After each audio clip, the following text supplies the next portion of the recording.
All right, this is going to be a slightly more coherent attempt to say what I was trying to say in my last video, which is that basically there's this like old Chinese proverb where it's like a bunch of blind guys are like touching different parts of an elephant, and all of them think it's a different thing, but none of them actually realize it's an elephant because they only see part of the picture. So essentially, that's how I feel about all the different schools of thought in strength and conditioning. It's like you have the classic like college strength and conditioning coach philosophy, where it's like, do your Olympic lifts, barbell lifts, compound movements like squat, bench, deadlift, hinges, heavy sort of movements. Use force plates to measure, probably do some like sprint work, stuff like that. Or just like, let's get these guys as explosive as possible, increase their speed, increase their muscles, all that stuff. And I feel like, to use the analogy of a car, that's like building the engine of a car.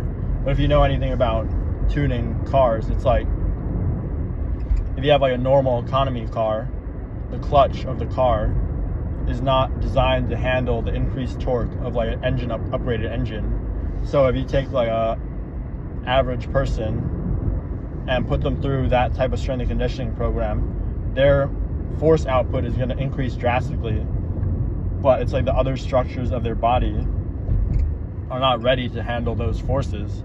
So what happens is injury rates increase. And I think that is something we're seeing right now, where it's like injury rates in a lot of like pro sports and stuff, like non-contact injuries. We're talking like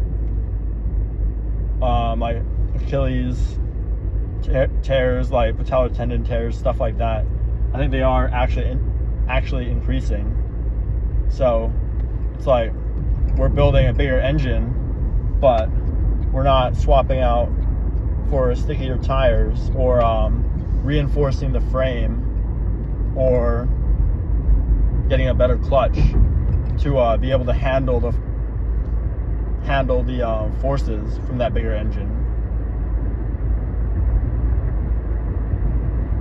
So that's where I think some of the other sort of more esoteric strength and conditioning philosophies come in. Like we're talking like HFT, like hyperarch fascia training, and GOATA, talking about loading the outside edge of the foot, feet always straight, all the GOATA global laws.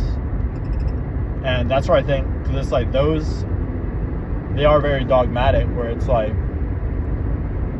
they're very anti-barbell lift. And I think that's somewhat misguided, because the barbell, traditional conventional strength and conditioning is the best way to sort of increase force output, develop strength, develop power. But I think that a program like that should be used in conjunction with a program like GOATA, or like training the feet specifically, because not training the feet while doing like if you're a power lifter, like just squat, bench, and deadlift, you don't need to train the feet because you're not putting load through it at like different angles. I mean, you probably still benefit a little bit, but not from like sports where the movement is not repetitive. Like sports where like you could be like jumping, cutting, decelerating, accelerating at like all different angles would probably benefit from the foot training more. So it's like training the feet, that is like getting better tires. It's like if you have an upgraded engine in your car, but you're still on the stock tires, you're probably going to just burn rubber, or your car's going to become very difficult to drive and you might crash, which is, I think, what happens when people who are not naturally athletically gifted go through, who do not naturally have a more durable connective tissues or frame, go through a strength and conditioning program. They do become way more powerful, but they also become more injury prone because the rest of the body isn't adapted to that. So that's, I think, the next sort of frontier is like how do we train the tendons? And we're already starting to know from like Keith's bar how to train the tendons through like long isometrics near maximal exertion. But it's also like not only training a tendon in isolation, like if you can train the patellar tendon to get twice as strong, but if you're still moving in a biomechanically suboptimal way where you're putting more force than necessary through the tendon, that's like driving a car with a bad alignment. Like no matter how good of a tire you buy, how durable of a tire you buy, with a bad alignment, your tires are always going to wear out sooner. So I think that's where GOATA comes in. GOATA is essentially fixing your car's alignment. So getting all the tires to track straight ahead so your tires don't wear down prematurely and you have the best handling. So, but the problem with GOATA is you can get your body into a perfect alignment, but then if your body can't hold that alignment naturally, especially if you've been wearing shoes your whole life and your feet, so we know like GOATA is about inside ankle bone high, getting that proper foot arch and getting everything, the foot to point straight forward with an inside ankle bone high. But then if your foot doesn't have the intrinsic muscle to do that, no matter how good the alignment is, it's like if you have the perfect alignment but your tires are made out of paper, your tires are still gonna wear out very fast because they're made of paper. So that's what I think HFT is.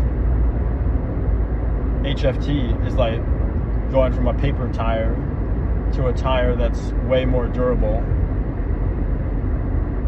And HFT is like the tires and it's the clutch, because if the clutch doesn't, if you're on like a stock clutch with a super powerful engine, the clutch is going to wear out and it's going to slip. That's like, well, the analogy, I'm still working on the analogy, but the general idea is training the conditioning builds the engine, and training the feet, training the alignment, that's what keeps the engine from tearing the car apart. And